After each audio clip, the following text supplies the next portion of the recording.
એક zone boat દુર્ઘટનામાં કુલ 20 આરોપીઓ સામે ફરિયાદ નોંધાઈ છે। તે પૈકી એક આરોપી મૃત્યુ પામેલ છે, એટલે કે 19 આરોપીઓ પૈકી 13 આરોપીઓની ધરપકડ થઈ ગઈ છે। ત્યારે શરૂઆતમાં પકડાયેલા 6 આરોપીઓના રિમાન્ડ પૂર્ણ થતા તેઓને નામદાર કોર્ટ દ્વારા જ્યુડિશિયલ કસ્ટડીમાં મોકલવાનો હુકમ કરી દેવામાં આવ્યો છે। જો કે પોલીસે આ મામલે અલ્પેશ ભટ્ટની પણ ધરપકડ કરી છે। ત્યારે અલ્પેશ ભટ્ટને કોર્ટમાં રજૂ કરવામાં આવ્યા હતા, જેમાં નામદાર કોર્ટે તેના 5 દિવસના રિમાન્ડ મંજૂર કર્યા છે। આ સાથે જ નામદાર કોર્ટે આરોપીઓ બિનીત કોટિયાના વધુ 5 દિવસના રિમાન્ડ મંજૂર કર્યા છે। વડોદરાની અંદર બનેલ હરણી તળાવના અપમૃત્યુવાળા બનાવની અંદર કેસની અંદર તપાસ કરનાર અધિકારીએ અગાઉ બિનીત કોટિયાના જે રિમાન્ડ માંગ્યા હતા એ રિમાન્ડનો સમય આજે પૂર્ણ થયેલો હતો। એના ફર્ધર રિમાન્ડની માંગણી સાથે તપાસ કરનાર અધિકારી નામદાર કોર્ટમાં આજે માંગણી મૂકેલી હતી। નામદાર કોર્ટની સમક્ષની માંગણીની અંદર બિનીત કોટિયા એ કોર્પોરેશનની સાથે કોન્ટ્રાક્ટ મેળવવાની અંદરનો મુખ્ય ભાગીદાર છે, જે કોટિયા પ્રોજેક્ટના મુખ્ય કરતા હર્તા તરીકે બધું કામગીરી કરે છે।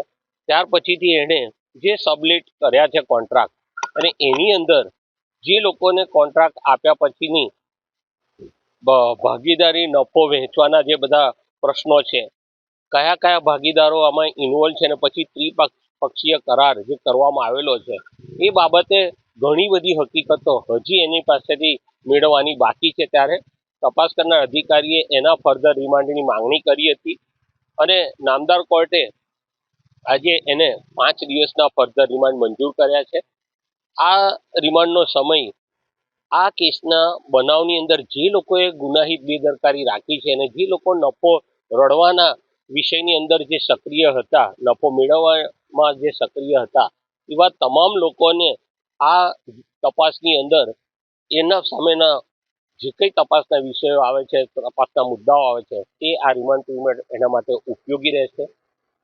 ગઈકાલે બીજા જે પકડાયેલા આરોપી જે છે એ અલ્પેશ ભટ્ટ, એને પણ આજે નામદાર કોર્ટ સમક્ષ એને હાજર કરવામાં આવેલો હતો।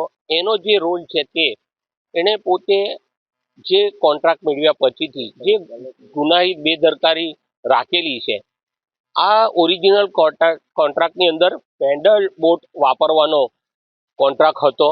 એની અંદર આ લોકોએ મોટર બોટિંગ કરી છે, જે સંખ્યા 3-4 વ્યક્તિઓને બેસાડવા બાબતની હતી, પેડલ બોટિંગની હતી। એમાં 14 લોકોની મોટર બોટિંગમાં બેસાડવા માટેની આ પ્રોજેક્ટની અંદર આ લોકો કાર્યવાહી કરતા હતા। આવા કોઈ પ્રકારની પરવાનગીઓ મેળવેલી નથી। આવા કોન્ટ્રાક્ટને સબ કોન્ટ્રાક્ટ કરવા માટેનો જે પૈસા મેળવવાનો અને લોકો સાથે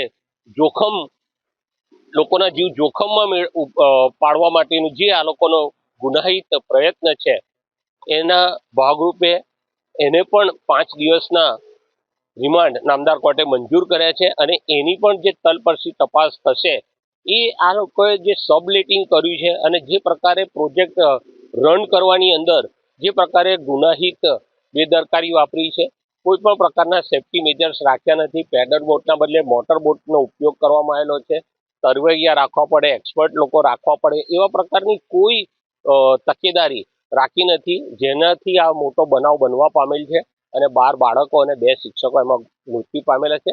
જેથી આ રિમાન્ડના પીરિયડને આ તપાસ માટે ખૂબ જ ઝીણવટભરી રીતે ઉપયોગ કરવામાં આવશે। તપાસ કરનાર અધિકારીને આ તમામ જે આરોપીઓ છે એનું ક્રોસ ઇન્ટ્રોગેશનની અંદર આ મદદરૂપ થશે।